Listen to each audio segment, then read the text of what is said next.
surveinya SMRC itu juga kelihatan banget kalau hampir 78% itu masyarakat nggak tahu konteks yang diomongin Pak Ahok di Kepulauan Seribu itu apa.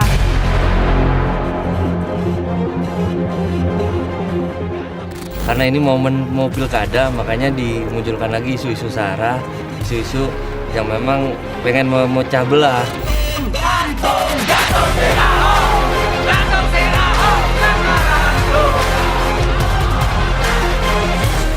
Saya mikirnya mungkin ini memang sengaja diciptakan untuk ya biar Ahok kalah gitu, karena memang ada beberapa oknum yang tidak mau bertarung secara fair gitu, tidak mau bertarung soal program, nggak bisa bertarung soal visi ke depan, soal Jakarta kayak gimana, jadi yang dibawa-bawa ya mau nggak mau agama lagi gitu.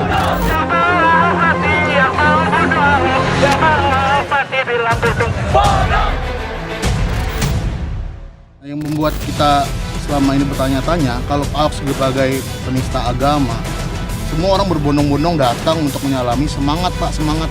Sampai saat ini yang membuat teman Ahok semangat, ya Pak Ahoknya sendiri.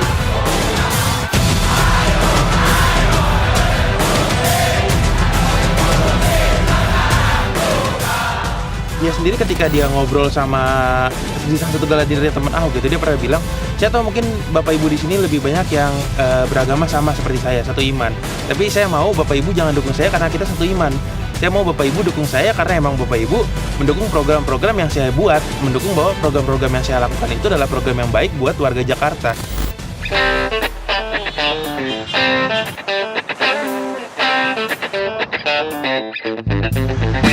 Hari ini yang bikin bangga itu semua teman-teman yang mau bantuin Pak Ahok itu bisa menjelaskan gitu soal program. Jadi nggak lagi orang tuh kenapa sih kamu mau dukung Ahok karena dia pasti ada aja yang bisa dia ceritakan, dan rata-rata soal program. Program Ahok sampai dengan saat ini tuh udah banyak banget, penataan ruang kota, kesehatan, pendidikan, Transportasi, UMKM, semuanya pro rakyat. Jadi kalau dibilang Ahok nggak pro rakyat, kemana aja? Semuanya sedang dibenahi untuk kedepannya kita akan menjadi Jakarta yang lebih baik.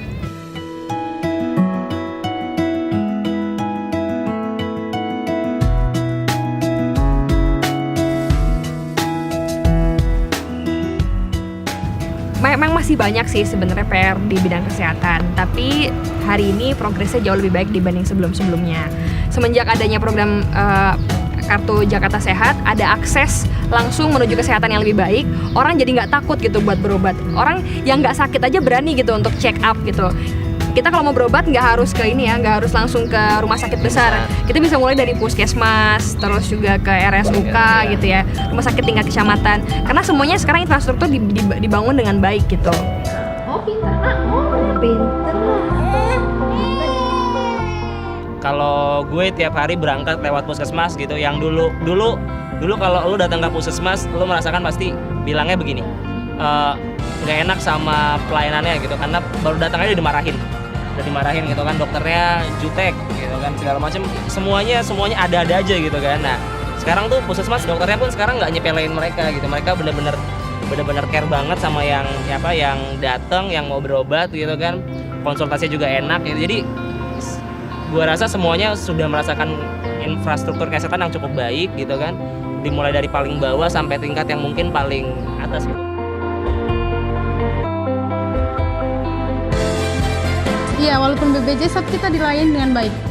Dulu petugasnya agak-agak jutek. Ya, sekarang ramah-ramah, baik. Kita dihargai paling enggak.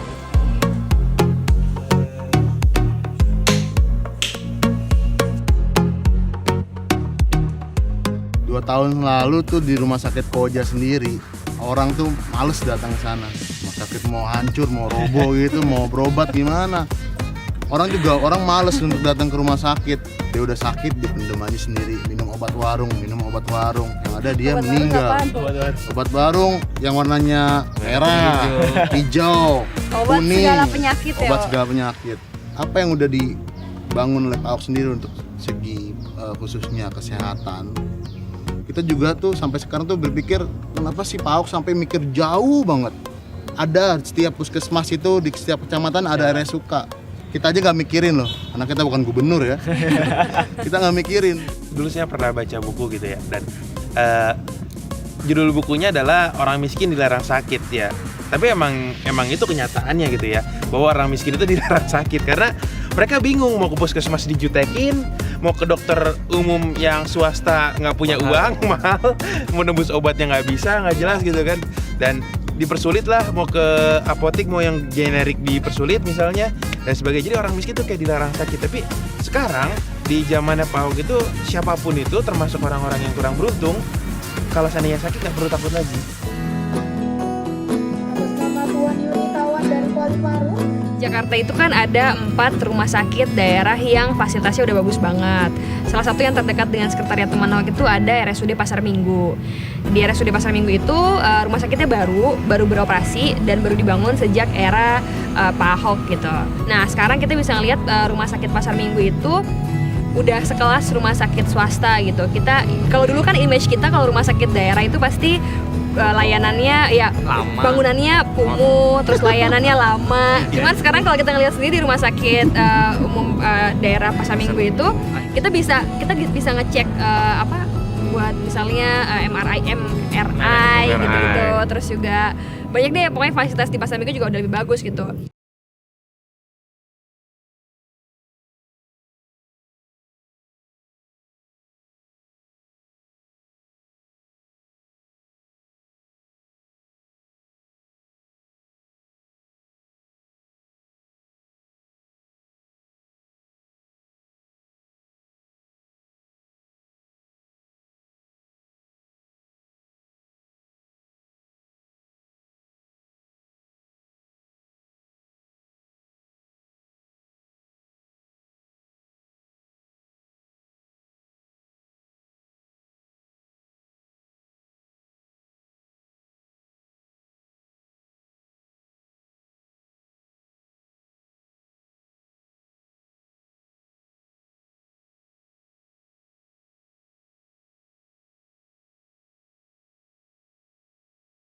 Dulu interiornya kayak gimana gitu kan, tata letaknya kayak gimana gitu, terus juga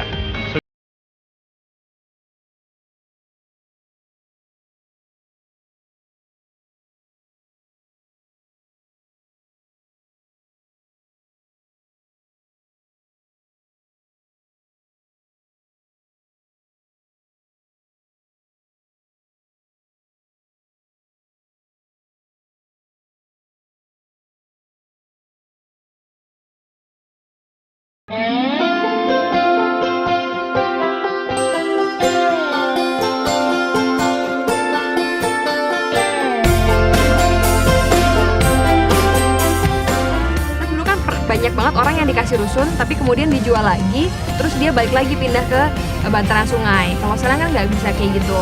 Pak Ahok kan sudah membangun sekitar 6.000 unit baru untuk sekitar 30.000 masyarakat yang terdampak normalisasi sungai.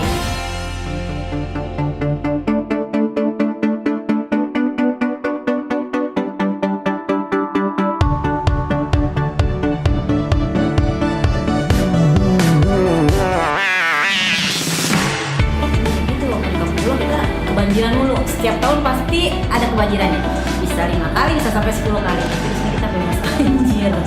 Desa digusur malah di sini seneng saya. Aturan di sono tempat sakumu, kalau tidur takut kebakaran, kebanjiran, sekarang nyaman di rusun. Jadi saya salut sama dia, sama Pak Ahok. Salah satu komentarnya Pak Ahok yang cukup menggelitik saya adalah ketika dia ditanya sama warga rusun, terus ditanya, "Pak, anak saya masih boleh tinggal di sini nggak?" Terus Pak Ahok jawab, "Boleh.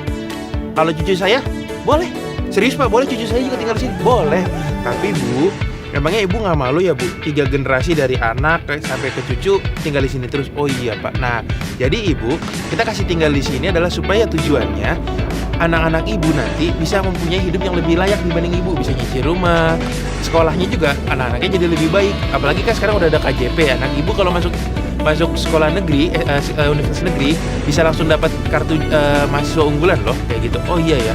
Jadi yang Pak Ahok lakukan untuk soal rusun itu adalah supaya manusia itu bisa lebih dimanusiakan. Jadi Pak Ahok itu sama sekali jauh dari tuduhan-tuduhan yang bilang bahwa Pak Ahok tidak mempedulikan hak asasi manusia atau sebagainya. Pak Ahok jauh lebih peduli sama hak asasi manusia dibanding yang kita tahu.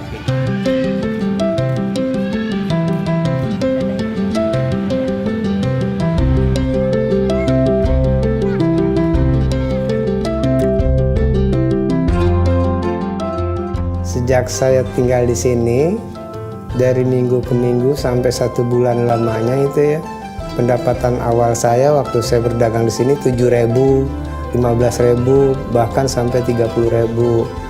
Tapi semenjak 1 bulan saya berdagang terus sampai 2 bulan, omset saya bertambah, bisa mencapai 6 sampai 700 per hari.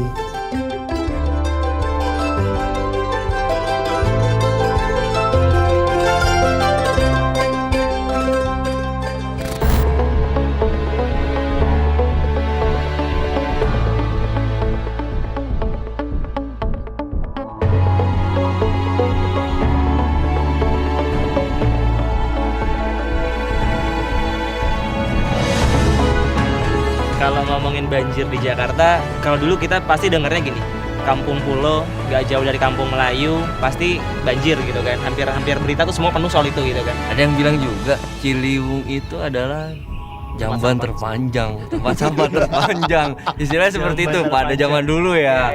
Kita bisa ngelihat zaman dulu gitu kan, cemplung. Zaman dulu lewatin Manggarai, ada bambu, kasur, kayu-kayu, semua orang nggak peduli mau buang sampah sembarangan, orang nggak peduli. Tapi kalau untuk banjir, semua penanganan yang udah dilakukan oleh Pak Ahok dan Pak Jarod ini udah luar biasa sangat besar.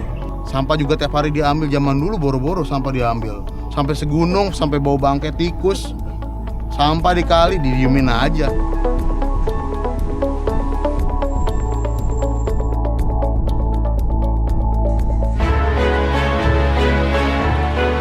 Udah lama banget sebenarnya nggak dengar berita soal banjir di Jakarta.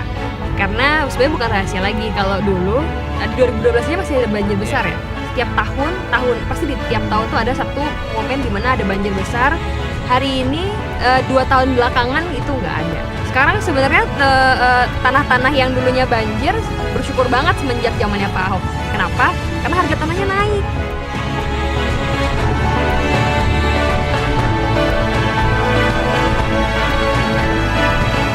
Dari manusianya disiplin apa ngebuangin karena kebiasaan aja kan dulu kan yang dulu lah ya kan ada Pak Ahok semuanya bersih, apalagi coba banjir kurang ya bukan kerasa, emang kita nikmatin ya kan, bukan kerasa, bukan saya kerasa begini, enggak, emang kita nikmatin. Kebersihan dijaga, benar kata Pak Ahok, Jakarta yang jaga kita sendiri apa sendiri.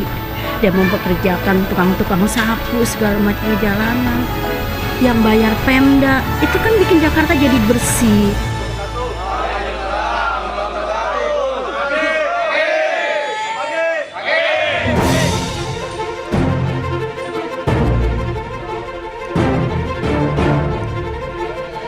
Sekarang banyak banget pasukan-pasukan yang tadi dibilang pasukan orang atau apapun gitu kan. Kalau yang khusus untuk menangani tata air kan ada pasukan biru ya, biru yang khusus untuk dinas tata air gitu kan. Jadi terjaga banget lah.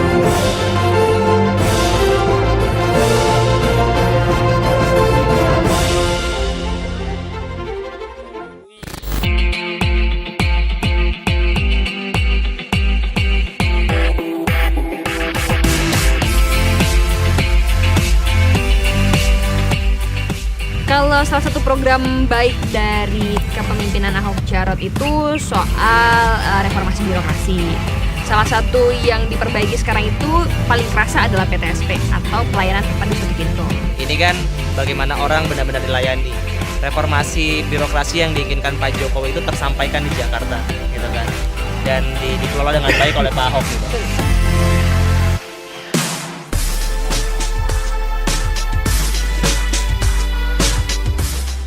Kita ngurus apa mudah, gampang, jadi cepat urusan umpamanya untuk ini juga cepat selesai, karena sehari juga cepat selesai gitu, jadi enak kan sekarang mah nggak kayak dulu. Jakarta berubah gitu, dari mulai perizinan terutama, kemudian pembersihan cara kerja orang yang di bawah yang personil kayak gitu-gitu, lebih banyak tidak ada pungli. Kalau dulu kan beberapa mungkin oknum gitu kan, kalau sekarang sudah tidak ada.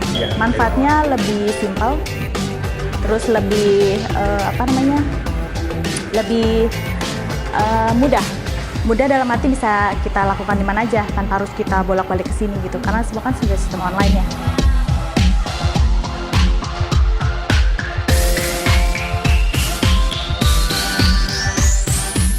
Ini juga sebagian contoh bahwa apa yang dilakukan oleh Pak Ahok dan Pak Jarot sendiri ini udah berhasil. Dia nggak cuma bangun birokrasi yang di atas yang bersih, bagus, transparan, tapi dia sampai ke bawah, sampai ke tingkat kelurahan.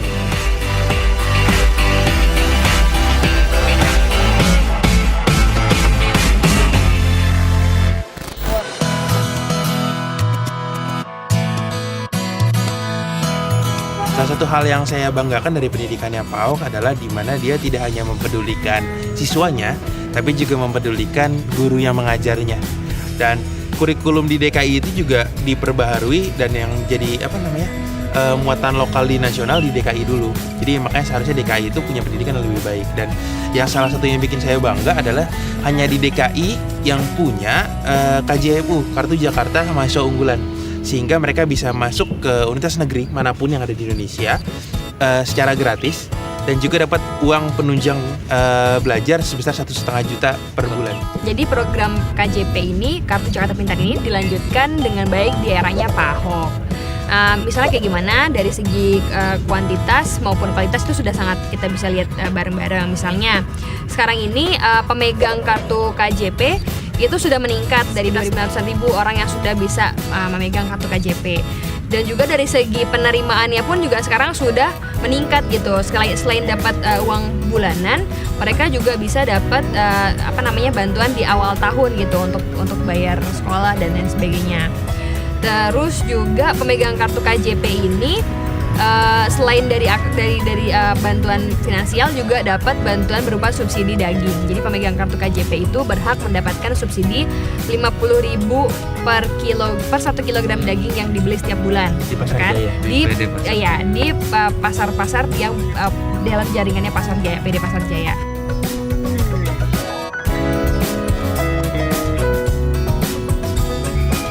Pengalaman ada saudara yang menerima KJP itu emang terbantu juga. Sebenarnya untuk anak itu juga dapat setiap bulannya yang dikasih KJP. Dia tuh datang seneng banget. Sebelumnya belum pernah namanya ke Gramedia. Dia datang setara nih sama orang-orang. Pak Ahok tuh baik banget, semua disetarakan. Mau yang kurang mampu, mau yang sudah kaya, dia dapat KJP. Dia datang ke Gramedia, milih sana, milih sini, tinggal gesek. Gak mikirin lagi tuh duit dari mana, mikirinnya udah dari KJP aja. Kalau kurang ya bulan depannya lagi akan masuk lagi, bulan depannya lagi. Semua kebutuhan terpenuhi untuk pendidikan.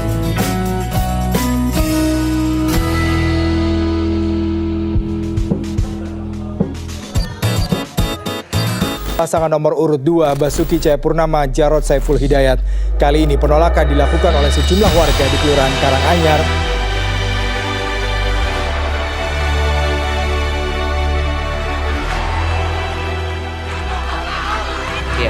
Sebenarnya kalau dibilang cerita, terlalu banyak cerita buat menceritakan apa yang sudah dialami oleh kita semua berlima. Mulai dari dibilang kafir, mulai dari dibilang LGBT lah, sampai dibilang segala macam, dijelek-jelekin lah segala macam. Kalau dukung Ahok artinya nanti keluarga lo bakal sengsara seumur hidup lah. Semua hal-hal kadang yang nggak berguna, yang nggak habis pikir, orang bisa mikir sampai sekotor itu. Sebenarnya sedih gitu. Nah kebetulan saya berjilbab, terus saya mau terang-terangan untuk mendukung Pak Ahok gitu. Padahal sebenarnya mendukung dalam kapasitas ini bukan katakanlah mendukung yang secara membabi buta gitu, tapi karena saya percaya Pak Ahok ini adalah orang yang punya kapasitas dan dari segi program itu banyak bermanfaat buat orang banyak. Makanya saya sedih banget ketika sekarang tuh teman-teman muslim, sesama muslim gitu saling tuding atau begitu gampangnya kata-kata kafir tuh keluar dari mulut kita gitu. Ya sebenarnya yang diserang itu bukan gue pribadinya, yang diserang gue itu mama, ibu kandung gue sendiri. Semua orang ini tuh sekarang berpikiran kalau milih Ahok lo tuh salah, kalau lo milih Ahok tuh nggak bener. Gak bener gimana? Semua program udah ngerasain. Gue ngerasa sakit gitu, ngerasa sedih gitu. Semua siap selambaran ataupun baliho yang ada Ahoknya hilang, robek. Terus sengaja.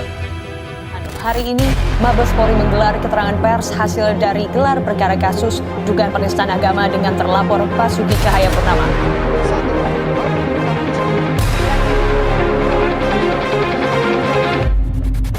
Tolong, saya mohon dengan segala pemohon, dengan orang-orang yang merasa dirinya udah merasakan semua dari kecil, jangan ini Pak Ahok, jangan, kasihan dia udah capek, kasihan.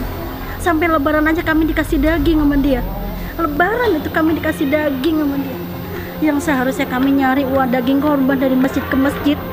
Kemarin kami tuh nggak perlu kita mencari daging lagi, kita udah dikasih daging sama Pak Ahok. Saya minta tolong dengan semuanya, ya Allah tolong. Kasihan Pak Ahok, dia udah minta maaf, dia udah sepenuh hati minta maaf untuk masalah ini. Dia udah minta maaf dia. Janganlah, jangan. Kita orang Islam yang mudah memaafkan. Kelompok yang mendesak Ahok ditangkap menggelar demo bersama di depan Pengadilan Negeri Jakarta Pusat.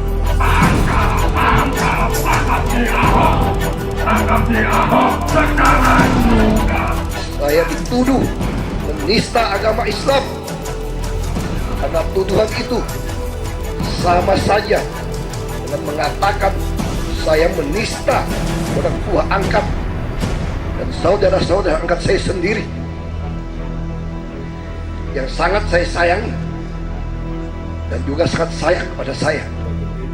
Ya contoh pertama, empati dia itu tinggi. Dia selalu perhatiin.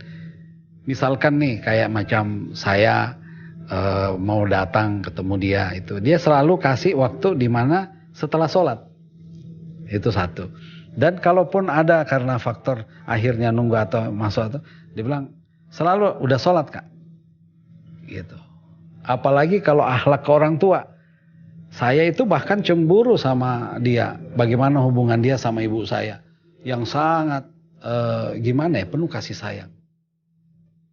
Gitu. Jadi dia itu punya empatinya tinggi. Islam itu empati loh. Saya melihat ya kepada bagaimana kerja orang, bagaimana sikapnya ya, bagaimana integritasnya. Saya tidak melihat lagi apa agamanya.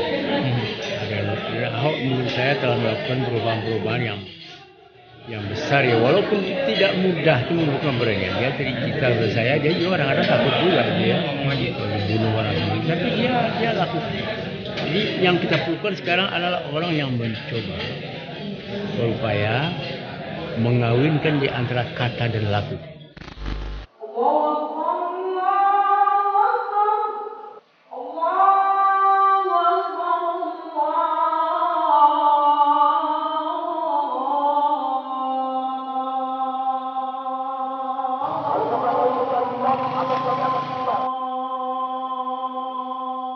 Orang yang sudah jelas-jelas banyak banget membangun masjid di Jakarta terus malah dibilang sebagai penista agama gitu kan enggak.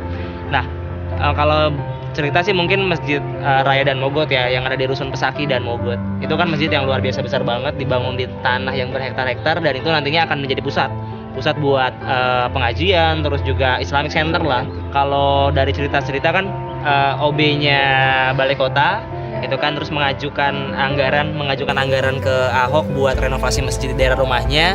Terus Ahok mengeluarkan dana pribadi buat bangun masjid yang sekarang berdiri dengan megah di daerah Selipi. Itu kan sebuah hal yang luar biasa banget. Kalau berarti Pak Ahok tuh berarti peduli banget akan hal-hal yang Islami lah. Balai Kota dulu nggak punya masjid, tapi sekarang ada masjid yang megah juga, masjid Fathahillah gitu. Jadi orang PNS di Balai Kota bisa sholat Jumat di sana. Terus juga guru ngaji juga sekarang kan Pak Ahok punya program untuk digaji. Iya, gitu. Guru ngaji bisa digaji. Terus juga bahkan tahun lalu ya Jakarta jadi juara MTQ gitu.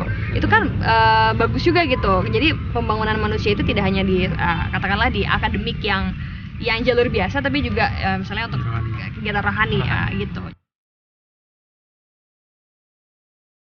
Untuk rumah ibadah memang memang bagus banget. Dia cepat tanggap. Itu yang saya salut. Itu yang saya salut. Dan keduanya juga saya lihat, saya dengar. Ini menyangkut rumah ibadah juga. Kayak di Dan Mogot kan lagi dibangun. Itu kan masjid raya itu gede loh, luas. Iya kan? 17 hektar kan? Itu gede. Nah, memang dia itu jarang terjadi. Berapa kali penggantian ke gubernur itu nggak pernah. Oke, kalau dari saya pribadi sih saya percaya bahwa Pak Ahok itu dalam melayani sebagai pemimpin itu dia mengedepankan kasih. Karena itu makanya dia selalu mencoba tidak pernah mengedepankan agamanya, dan ketika dia sudah memimpin dia lebih mengedepankan agamanya. Nggak pernah. Makanya dia selalu mementingkan kepentingan orang banyak. Karena itu misalnya dari zaman dia di Belitung Timur saja dia sudah memberangkatkan marbot-marbot yang ada di masjid di Belitung Timur untuk bisa umroh. Sekarang juga ke Jakarta. Tentang masjid sendiri mungkin udah banyak orang ataupun marbot yang hatinya senang gitu loh. Terpilih jadi orang nggak bakal berpikir dia akan diberangkatkan untuk umroh. Dan sebenarnya itu juga bukan sebuah program pencitraan, karena kalau pencitraan kan baru dilakukan ketika dia menjabat. Padahal sebenarnya itu sudah program yang jauh-jauh hari dilakukan gitu, dan kemudian diterapkan di Jakarta. Di Ahok itu sebenarnya mengenal banget prinsip hablum minanas dan hablum minallah gitu, antara dekat dengan manusia dan dekat dengan Tuhan ya gitu. Dan itu hal yang kadang kita orang Muslim pun nggak sampai pikiran kayak gitu, tapi Ahok bisa mikirin hal-hal sampai sedetail itu soal hablum minanas dan hablum minallah kayak gitu sih.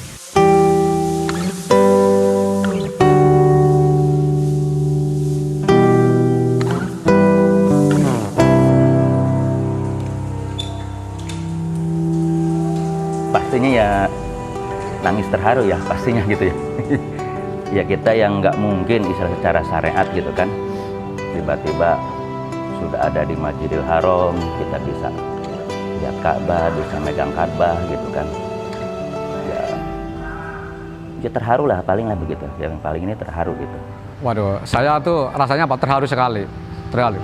Orang nih daerah sekitar kita itu juga heran gitu. Betul-betul anugerah benar lah, anugerah. Saya juga kayak nggak terbayang gitu, nggak terbayang. Termasuk Pak Ustadz sendiri aja nggak bayangin sampai saya tuh sama kakak sama Pemprov DKI itu nggak bayangin, benar-benar kayak mujizat sekali lah istilahnya lah.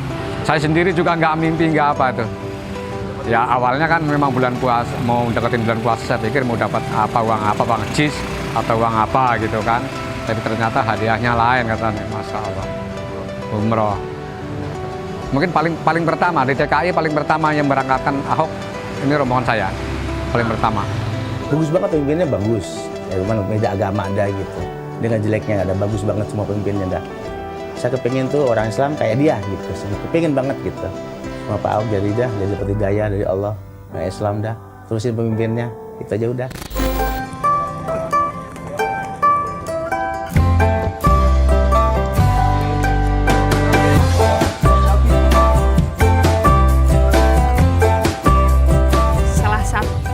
Salah satu hal baik yang harus kita syukuri jadi pendukung nomor 2 adalah kita nggak perlu bohong, karena kita sesimpel kita hanya tinggal menyampaikan apa sih yang sudah kita rasakan, perubahan seperti apa sih yang sudah kita rasakan di Jakarta gitu.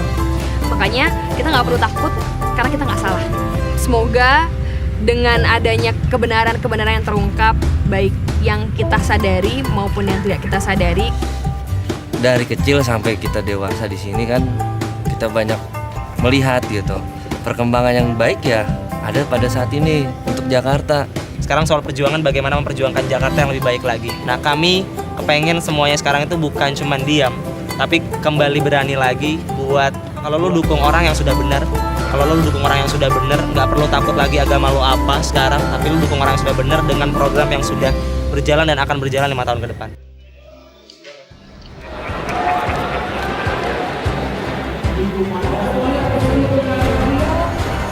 Ini masalah ideologi. Marilah persoalan ideologi ini kita selesaikan di Jakarta ini. Ya, siapapun kalian, apapun suku kalian, apapun agama kalian, apapun latar belakang kalian, kalau kita warga negara Indonesia berhak untuk menjadi apapun di Republik ini. Apalagi untuk memimpin, untuk melayani warga kota, berhak semuanya. Kalau kita berbuat baik pada keluarga kita, masyarakat kita, bangsa kita, jangan tanyakan apa agamanya, apa sukunya, betul nggak? Tapi apa yang telah dia perbuat untuk orang lain, apa dia bermanfaat bagi orang lain.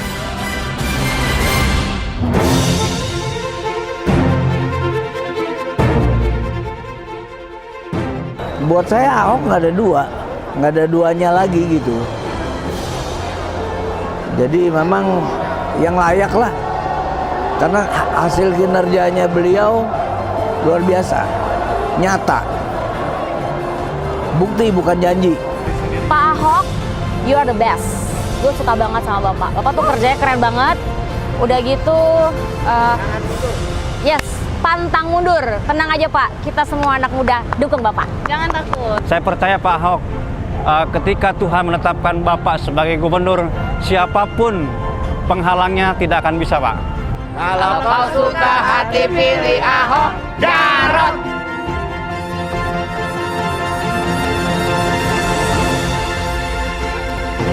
Untuk teman-teman Ahok di luar sana, perjuangan kita sudah hampir genap 2 tahun.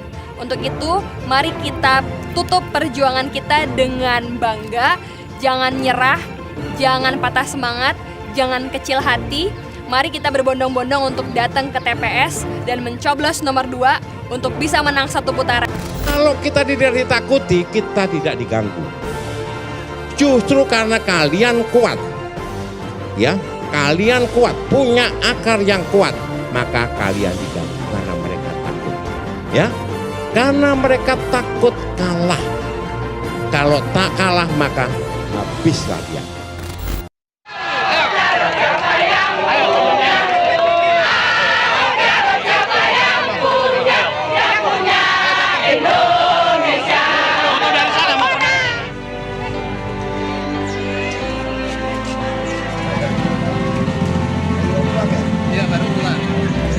Lagi liburan main game ini.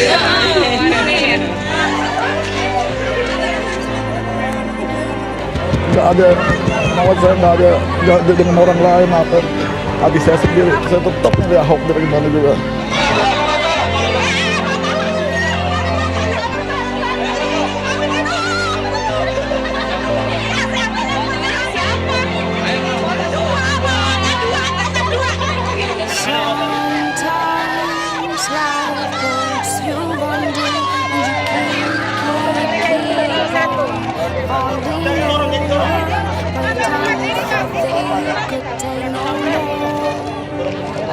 Trials come on to show. Just gotta keep on believing, keep on fighting. Semoga sukses ya Pak. Kalau kamu jadi gubernur jadinya ada kemajuan. Saya bersyukur banget sama Allah. Saya nggak pandang agama lain, yang penting Bapak betul-betul ngurusin rakyat Pak. Ya, doain biar amanah. Saya doain Pak. Keep on believing, keep on fighting this battle and keep on winning. I'm telling you these times are hard, but they will pass.